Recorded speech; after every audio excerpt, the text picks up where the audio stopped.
So in past videos, we've talked about the metrics. So let's take an example at Notre Dame of how do you think about what the unit economics are. So picking your unit is always interesting in any organization. At Notre Dame, we did this in Notre Dame Engineering recently, and we said our unit is a professor.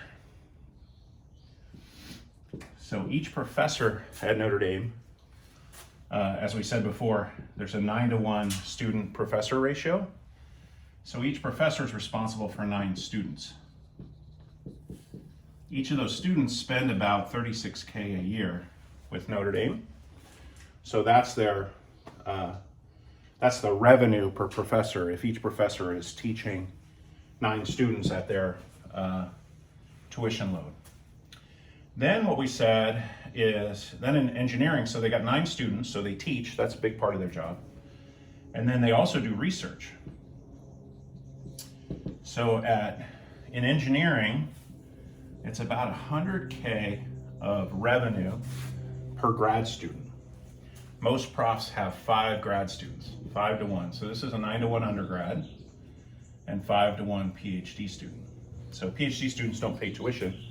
They actually get paid to work at ND. So you got 9 students at $36K in revenue. You got research revenue of $100K times 5, so about $500K. So this is about $330K. And then on average in engineering, about 10% of the expenses are endowed in the department. So about 10% endowed, so that generates incremental revenue as well, so about $150K.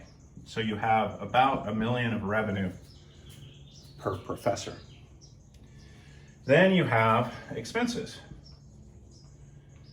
So your expenses for the professor themselves, and then you have expenses for the grad students. So the PhD students get paid around $40K times 5. So that's about $200K of cost. Professor all in is probably about $300K of cost. And then you have this big bucket of overhead at ND. And there's a lot of stuff in that overhead, and it probably makes sense to split that out a little bit more so that people optimize the overhead. The overhead's about half added all together. So you have $1 million in revenue, you have 300, 200, and about double that in overhead, and you break even.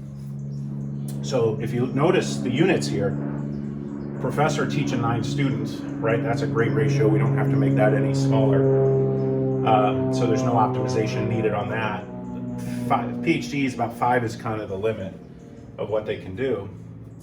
So if you grow the percent endowed of the professor or the grad students or the staffers that promote them that are counted in the overhead, you'll notice that each extra $100K of payout from endowment means a PhD student doesn't have to do a year of research.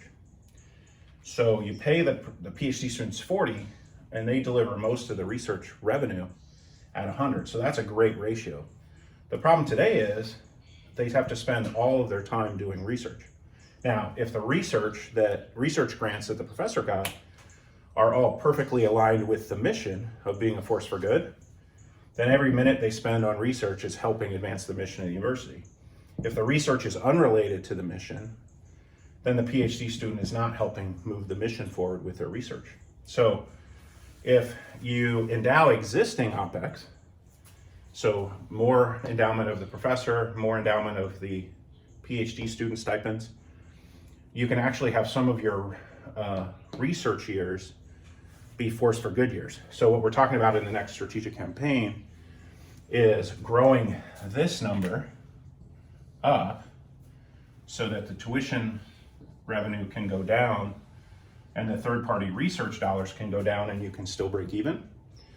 But every year that a PhD student can work as a force for good is a net positive. So max research dollars, not just research dollars total, but what are our research dollars? What percentage of our research dollars go to that force for good score? Which ones are not good? Which ones are leading us away from the mission? Let's get 100% focused on research dollars that attribute to the mission of the university, helping families plan and perish. Get the percentage of endowment income up so you can free up some force for good years with these research. And then if you increase this, you can also lower the tuition. So this is kind of a unit within the academy.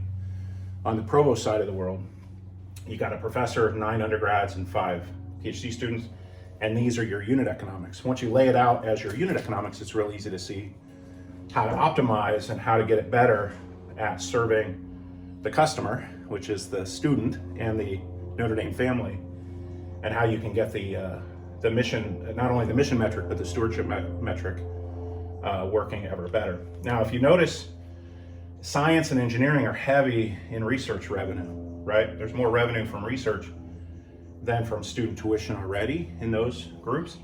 You'll see in other colleges, arts and letters, business, etc., where this research number is much lower, so they have to be much higher on percent endowed.